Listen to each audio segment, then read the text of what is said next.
My Daughter Keeper presents The Wolves of Langston by Daniel Howard. A solo 5e scenario from Obvious Mimic Press.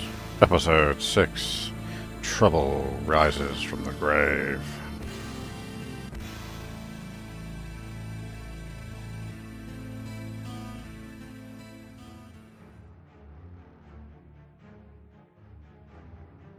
You can't let this creature get loose in the town, so you ready yourself to meet it in battle. The undead creature drops the bouquet of flowers as it reaches for you. Okay, let's roll up for initiative. I have a +4. Let's see how this goes. Ooh, 13 on the die, plus the 4, that's 17. And now what about my opponent? 13 with a -2. Oh, I'm up first. Right. Okay, this is a corpse. I think that calls for an eldritch blast. I hurl a beam of crackling energy, making a ranged spell attack against the creature. On a hit, the target takes 1d10 of force damage. Let's have a look then. That's a d10 of damage. One. Not great. That wasn't what I was hoping for. In that case, I am going to run up and attack with my sickle. Nat 20 on the dice. Not to mention I get a +3 on that. 23. I slice this bitch up. 1d4 plus 1. 4 on the d4 plus the 1. 5 points of damage. She is now down a good couple of points. However, it is her turn. Her attack is Slam, which does have a +3 to hit. Let's see what happens. 12 on the die, +3. That does beat my armor class, I'm afraid, which is 13. That is going to be 1d6 plus 1 of hit damage. 2 points on the dice, +1. That's not too bad. That does take me down. But, again, let's hit her with some Eldritch Blast. That's more like it. That's 7 on the die. +1, 8 points of damage. And then I will finish by charging back up to her. Ooh. 2 on the die. Plus there's 5. Oh, no. My sickle attack misses that time. Not so good. Okay. 8 plus 3. Oh, she fails this time with her slam action. Excellent. Back in the game. Right. Hop back a step. 19 on the die plus the 1. That's a dirty 20. And that's 9 points of Eldritch Blast damage this time. She is looking pretty toasty, so I will step up again.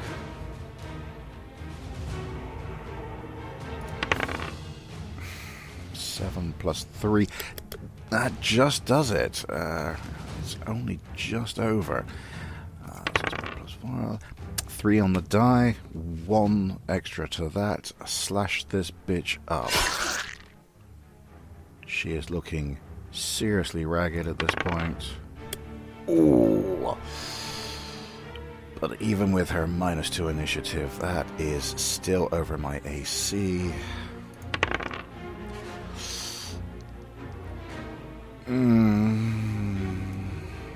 3 on the die plus 1, that's 4 more points.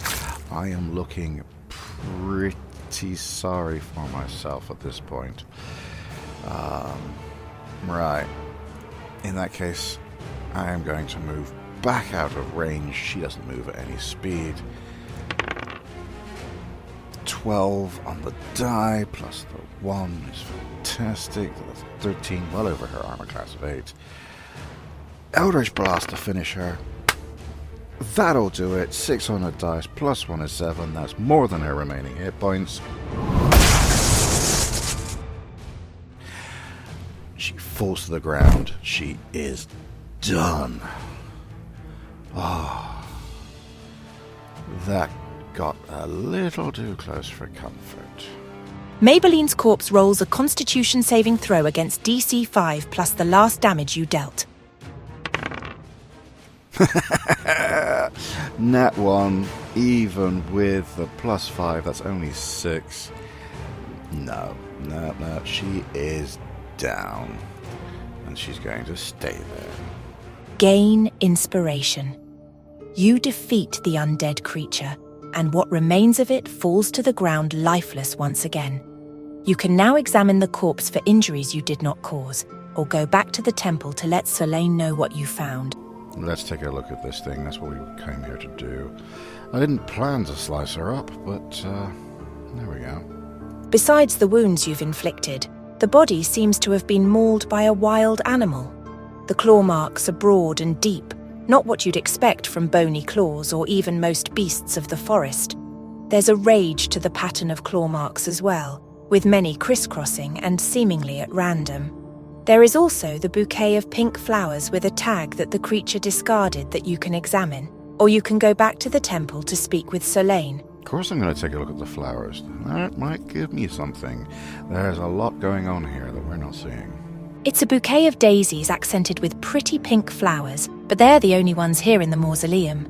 You check the tag and it simply reads, "Rest well, Maybelline." It's signed by Tomlin the herbalist. The flowers are crushed and broken, the only ones that the zombie picked up from outside the mausoleum. With all the information you've collected, you need to go back to the temple and let Solane know what's happening. Solane is surprisingly still in the front entry hall. She is staring up at a tapestry showing holy warriors radiating sunbeams destroying an army of skeletons. She jumps and stifles a shriek when you rush into the temple's entry hall. You're back. So soon, I mean. What did you learn?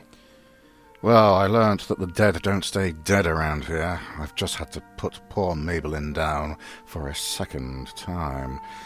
It shouldn't be possible, Solane whispers over and over as she clutches her holy symbol. She ignores you, and the silence stretches into an awkward length of time. You can interrupt her reverie, wait for her to snap out of it, or just leave.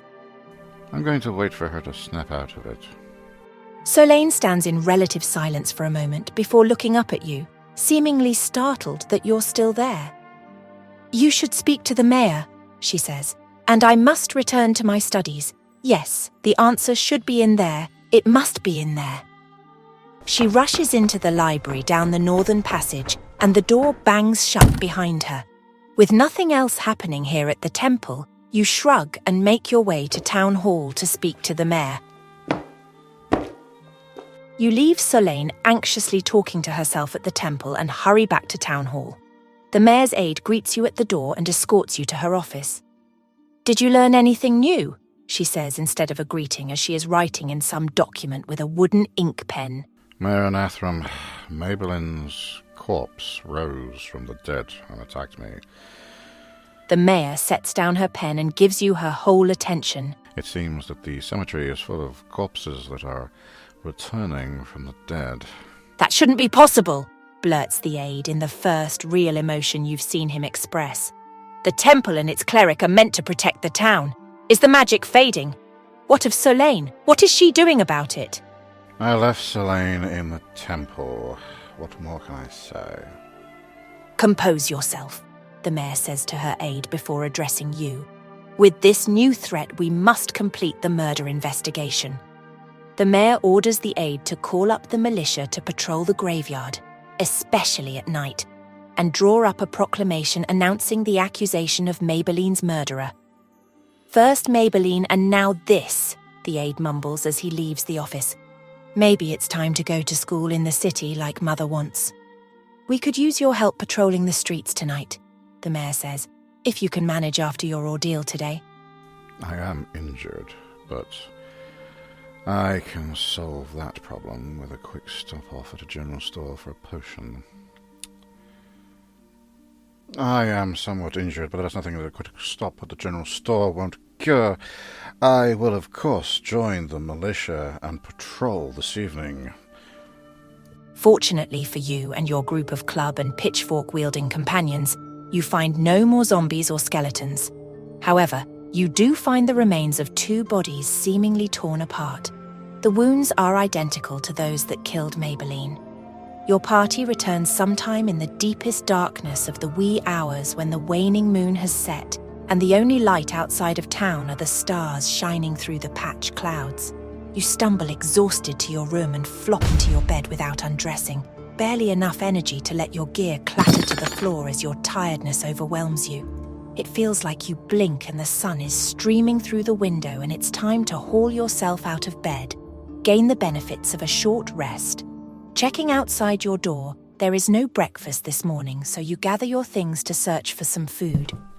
A tray of food is waiting for you on one of the tables across from the mayor, who is calmly waiting with hands folded and a cup of tea steaming at her elbow. You sit down to eat, and her face tightens in what you assume is her smile. "Today, you will make the accusation," she says. "The whole town is likely to attend. We will do it in the town square." I think it is high time that we point the finger and accuse someone of Maybelline's killing. She sits with you as you both finish your morning meal and then escorts you to the town hall. Since you helped the mayor rid the town of Horace and Titch, the silence remains, but now it's taken on a companionable quality, lacking any previous awkwardness. The mayor nods and then says, "With the added threat of the undead, we must resolve the murder investigation quickly.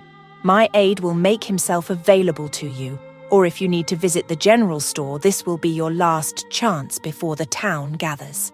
I will take my leave now," she says, "and my aide will prepare the documents you require to accuse the killer without my presence. Good luck, adventurer." Once you are ready, the aide will accompany you outside to the town square. Right, a quick once to the general store I think is definitely required. I could do with some healing without question. Right, well, I'll spend 100 of the gold that I've got to get a couple of potions of healing, which only give me 2d4 plus 2 hit points back, but it might be what I require. I'm hoping it's all that I'm going to require. Right, onward and upward. You emerge from town hall to a gathered crowd. It seems like the whole town has arrived and surrounded the entrance, waiting for you to deliver the results of your investigation. Most of the townsfolk are unknown to you, but you are able to pick out a few who you have spoken to over the past few days. The aide has set up a small table with a single document, a quill, and an ink pot. He lifts the document and starts to read out a formal accusation for the murder of Maybelline, a citizen in good standing of Langston. It details the circumstances of her life and death in some jumbled legalese, so you turn your attention to the people gathered in front, most of whom are the common folk that you haven't had a chance to meet yet. Toward the front of the crowd, however, you can also see the now familiar faces of Tomlin, Roy, Selene, and Mayor Anathram. Accompanying the mayor, you see a few militia members standing at ease but with long clubs hanging at their belts. Tomlin is standing at relative ease, an attractive young woman standing close enough to him to touch but barely not doing so. Roy smiles at you as you emerge, his nose and cheeks still ruddy with his illness, but his eyes bright and clear. Selene stands alone in the crowd, her white robes a stark contrast to the homespun clothing of most of the townsfolk, and her face is drawn with apparent exhaustion. Mayor Anathram, or Tanya the Wolf of the Road as you now know her to be, stands as rigid and imposing as ever, but she graces you with a nod nonetheless. Her aide steps in front of you to address the crowd. These are trying times for Langston, and you are all afraid. Maybelline's death was tragic, and she was taken long before her time, and while she is now beyond our reach, we can still get justice for her death. The aide turns to you as he dips the quill in the ink. You feel the eyes of the entire town bear down on you as well as the writing tool hovers over the document. Who murdered Maybelline? The aide asks with finality. Ladies and gentlemen of Langston, I accuse Selene the cleric. A shocked murmur ripples through the gathered townsfolk, a few people even crying out their disbelief. With pursed lips, the aide writes Selene's name onto the document and hands it to you. It's clear that the aide also doesn't believe you. Do you have any evidence to back up this claim? Unfortunately, much of the evidence was unfortunately destroyed. It was so delicate that, upon inspection, it crumbled into nothing. Other items which I could have presented here, unfortunately, I believed originally were harmless items of a personal nature. The other evidence I do not currently wish to present. Do you expect us to just take your word for it? The aide asks incredulously. A pillar of our community doing something so heinous as, but the adventurer is right. Everyone turns to Selene, who is now standing straight and alone as people back away from her. The mayor makes a subtle gesture to the 2 militia members flanking her, and they move cautiously closer to the cleric. It doesn't matter anymore, she says firmly and clearly, and you can see madness in her growing smile. Sensing the danger, the 2 militia members flanking Selene reach for her, just as the cleric doubles over in what seems like excruciating pain. Then an angry, crackling, ripping sound emanates from the slight cleric's body. It bulges and ripples, splitting her white robes as muscles and fur sprout from her body. Limbs elongate and her face twists into a bestial muzzle. And through it all, the crowd stands in rapt horror. The only sound is Selene's pained laughter, which drops into a guttural snarl. "No!" Roy gasps. "Werewolf!" In a moment of blind heroism, the 2 militia members to either side of the cleric rush in to try to restrain her, but she rakes them both with her powerful arms ending in long claws. Both men cry out in spurts of blood and fall to the ground. Tomlin's new woman clings to him as the cleric changes and Selene howls with rage. "You!" she says, pointing at Tomlin. "You are now and always will be mine!" Whatever collective uncertainty held the crowd in place vanishes in the face of all that blood, and the stampede begins. You are buffeted by panicked townspeople blocking your way. "Dear gods, no!" Tomlin screams, his voice high with fear. Powered by rage and her unnatural strength, Selene snatches him up with a clawed hand as if he weighs nothing more than a rag doll and bounds through the crowd. Through the tumult, you see her leave a trail of fallen townsfolk, most merely knocked to the ground, and she reaches one of the walls of the buildings nearby. She scrabbles one-handed up to the roof, her claws leaving long slashes in the whitewash and wood. Reaching the roof, she pauses to let out a long, keening howl before sprinting across the rooftops, moving to the east toward the temple. "Arm yourself and go after her!" Mayor Anathram yells. She takes over crowd control, directing some citizens away from the danger while calling out to rally militia members scattered among the throng of panicking townsfolk. "Break the curse if you can," Roy calls out, touching a hand to his chest. "We'll tend to the wounded." He then drops to the side of the fallen militia members. The druid begins chanting, and his hands glow green as he lays them over the men's wounds. Not hesitating, you sprint off through the streets of Langston toward the temple. You run at your top speed through the empty streets of Langston, sprinting to the southeast toward the temple.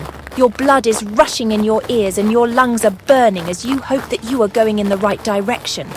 The cobblestones of the street fly past below you, and the walls of the people's homes and businesses loom to either side, framing the morning sky.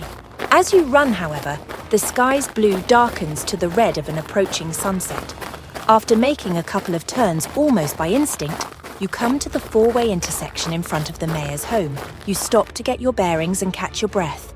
A man's scream, loud and high with terror, pierces the air from straight ahead, then stops suddenly.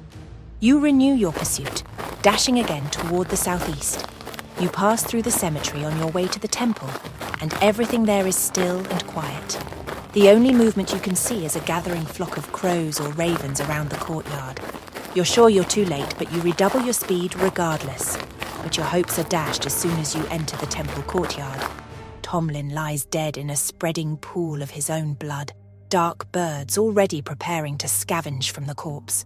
The morning sun hangs in a sky that seems stained by the blood on the ground. Looking around, Solane is nowhere to be found. However, evidence of her passing is visible in the claw marks left on the ground, a trail of blood, and the smashed-in door to the temple. Follow Solane into the temple to finish this, or stay back and first examine the murder scene. This might be a bad choice, but I want to check the scene first. Make sure it was Solane that finished him off. You stop to assess the area around you to see if there are any clues about the threat Solane poses and how to neutralize her. Roll intelligence, investigation, or wisdom, perception. That's 10 on the die. With my +4, that's 14. That's enough of a pass. Thank you very much. Tomlin's chest and neck were torn open by powerful strikes. Unlike Maybelline, whose wounds were haphazard and widespread, there is much more purpose to Tomlin's wounds. There is anger present in their depth and ragged edges, but these were deliberate strikes with the intent to kill. The bloody paw prints that lead away from the corpse towards the temple seem to include a place where they circle back, as if Solane took one last look at the broken body before escaping into the place where she feels safest. There is nothing else of note around here, so you leave the body to the crows and follow Solane.